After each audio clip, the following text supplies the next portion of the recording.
Todo mundo já colocou uma chaleira no fogo para ferver a água, não já? Olha, todo mundo animado, como se isso fosse um curso de culinária. Gente, mas quando você coloca a água no fogo, e aquele fogo embaixo da chaleira, da panela, depois de um determinado tempo, que aquela panela cheia de água fica sobre aquela chama, o que começa a acontecer com aquela água? Ela começa a ir soltando umas bolinhas, e vai entrando em fervura, e se o calor permanece, se insiste, se persevera ali com aquela chaleira em cima do fogão, a água começa a ferver.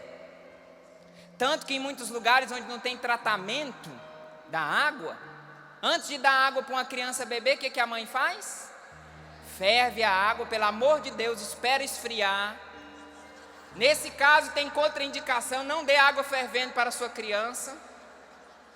Ferveu a água para quê? Para matar tudo aquilo que tiver ali de micróbios. Claro que existem alguns que a água precisa ser fervida numa elevação muito maior, mas no geral, aquela água ela ficou purificada. Porque aquele fogo produziu uma fervura na água e ela foi sendo purificada. A oração fervorosa, meus irmãos, é essa oração onde a gente permanece nesse fogo, ao ponto de tudo aquilo que em nós é impuro vai entrando em ebulição e vai mudando a nossa vida. Agora pega aquela chaleira e tira do fogo, o que acontece com a água? Ela vai esfriando, ela sai daquele estado de ebulição. Por que ela sai? Porque ela saiu do fogo. A oração fervorosa é justamente essa oração de quem continua na contínua dependência do fogo do Espírito Santo. Padre, você está usando uma chaleira e um pouco d'água para falar da oração fervorosa? É. A oração fervorosa de um justo que permanece sobre o fogo do Espírito.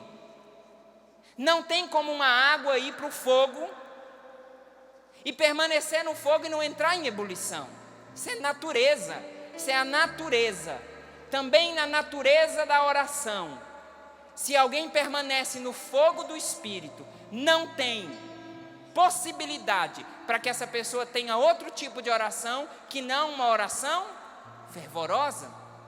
Então, assim como a chaleira com aquela água depende do fogo para entrar em ebulição, uma oração fervorosa depende da contínua permanência debaixo da ação do fogo do Espírito Santo. Eu preciso dessa graça, eu preciso desse fogo, eu escolho permanecer. Essa é a oração fervorosa. Porém, existe uma forma de desconstruir isso, achando que a oração fervorosa é aquela oração onde eu mando na ação de Deus. Existe muita gente que acha que a oração fervorosa é aquela oração teimosa, de quem embirra aqui, de quem é teimoso e de quem fala: quanto mais alto eu gritar, quanto mais eu insistir, Deus vai me obedecer. É assim que funciona, gente? É assim que funciona uma criança mandando nos pais? Não, não é assim, mas tem muito lugar que o negócio inverteu. E que ridículo é quando um filho manda no pai. Quando uma criancinha, desculpa, com todo o respeito às crianças, mas quando um pirralhinho, que não entende nada da vida, manda no marmanjão. E como é que eles fazem? Dão birra, gritam, e aí o pai e a mãe desesperados: não, tá bom, entrega. E a criança fica como? Tranquila. Quem mandou na situação?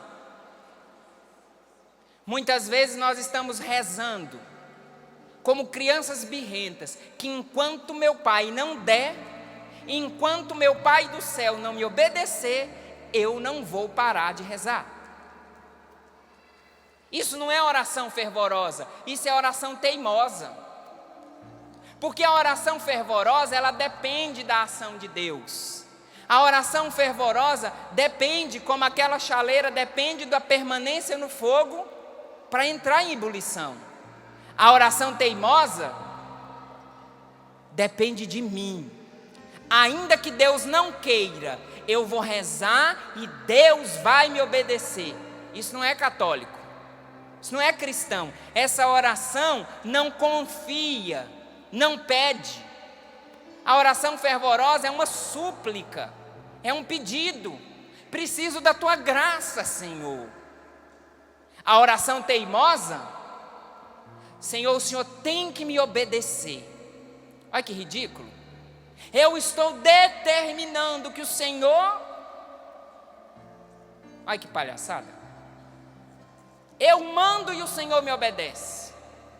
Isso não é oração fervorosa. E aí a palavra de Deus nos dá o exemplo de um homem fervoroso, Elias. Elias, que a palavra de Deus diz que era um homem igual a nós. E mulheres, não fiquem nervosas, quando a palavra de Deus fala um homem, não está querendo falar assim, só o homem, não está levando nem em consideração as mulheres. A humanidade de Elias. Elias era gente igual eu e você. A palavra está dizendo. Só que diz que Elias orou. E essa oração de Elias não cobrou de Deus que Deus obedecesse a ele, mas ele se colocou na total dependência de Deus. Por quê? Porque a palavra diz que a oração fervorosa do justo tem grande poder. Nós já entendemos o que é a oração fervorosa. Agora precisamos entender o que é um justo. Ih, padre, agora o negócio vai ficar feio. O que é um justo? Um justo é aquele que está no processo de ajustar a sua vida ao Evangelho. O justo é aquele que se desajustou, mas foi recuperando, foi desejando, foi escolhendo se ajustar à vontade de Deus. Muitas vezes a gente fala quando uma pessoa está perdida, ela fala assim, está todo desajustado. Não fala? Como é que você resolve uma coisa que está toda desajustada? Você pega uma chave de fenda, vai lá, aperta, aperta, aperta aqui, aperta ali, e a coisa foi se ajustando. Então a oração de hoje, minha gente, quando fala a oração do justo, é a oração daqueles que estão se ajustando à vontade de Deus. Por isso não é uma oração teimosa. A oração teimosa faz com que Deus me obedeça e Deus se ajuste ao que eu quero, como eu quero, quando eu quero. A oração fervorosa é a oração daquela chaleira que permanece insistentemente. Olha a diferença. Ele insiste em permanecer na presença do Espírito, para que entrando em fervor, a oração dele tenha grande poder. Entenderam a diferença? A oração teimosa, Deus tem que me obedecer e eu não peço, eu mando. Mas a palavra está dizendo que a oração fervorosa do justo tem grande poder. Minha gente, nós estamos nos ajustando. Nós estamos nessa luta para ajustar a nossa vida àquilo que a igreja pede, àquilo que o Evangelho pede. Nós somos esses homens e essas mulheres que estão se ajustando. Que se estão se ajustando é porque em algum momento viveram desajustados.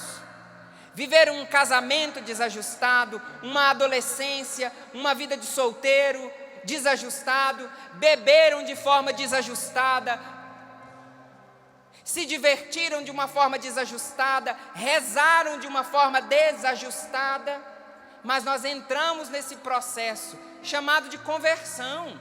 O que é a conversão? É ajustar a minha vida ao Evangelho trazido por Jesus.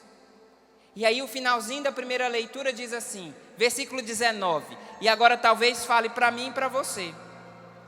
Meus irmãos, versículo 19, se alguém de vós se desviar da verdade.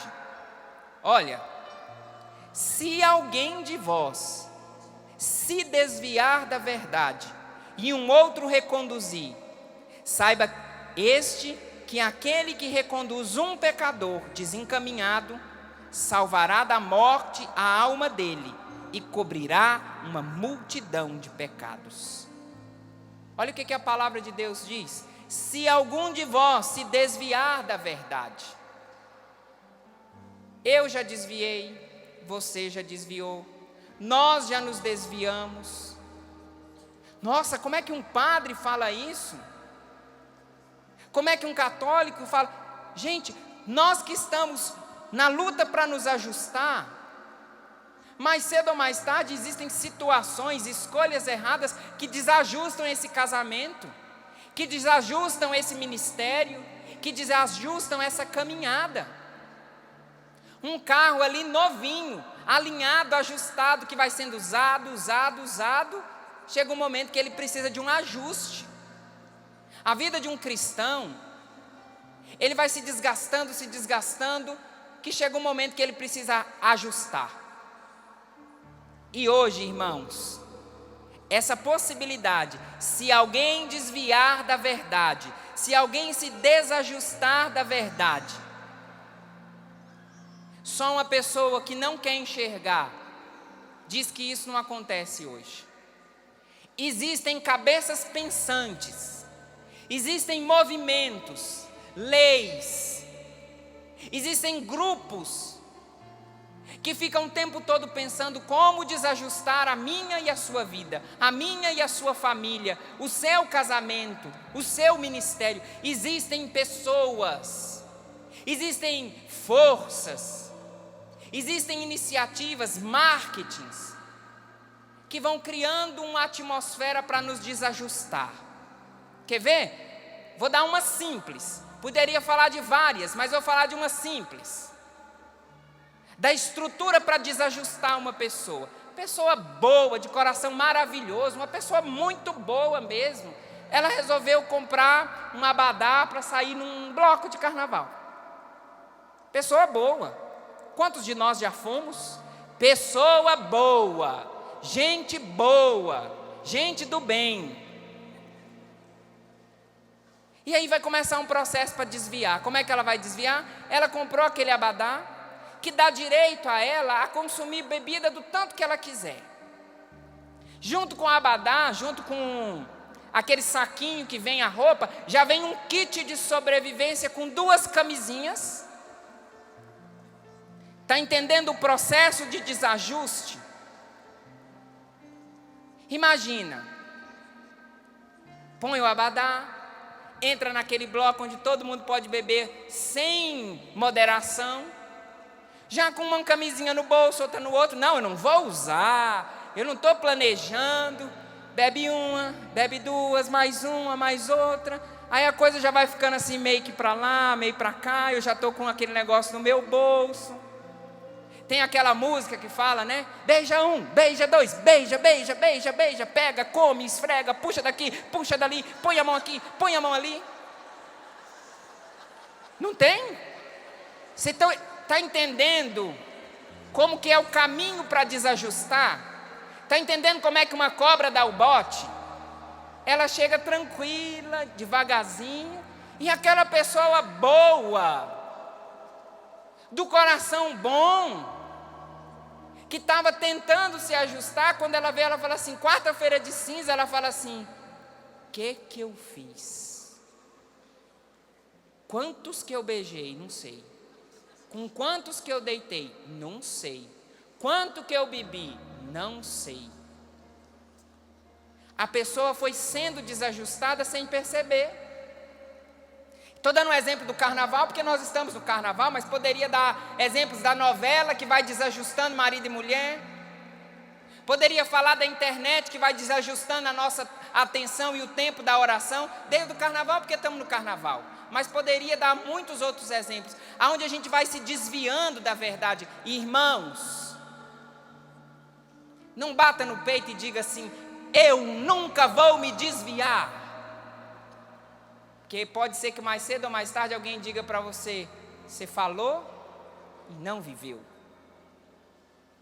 Quem está tentando se ajustar, corre o risco o tempo todo de um desajuste. Não pensa você bonitão, princesona e príncipe, que só porque você veio para o retiro na Canção Nova, que não existem oportunidades para se desviar aqui. Existem.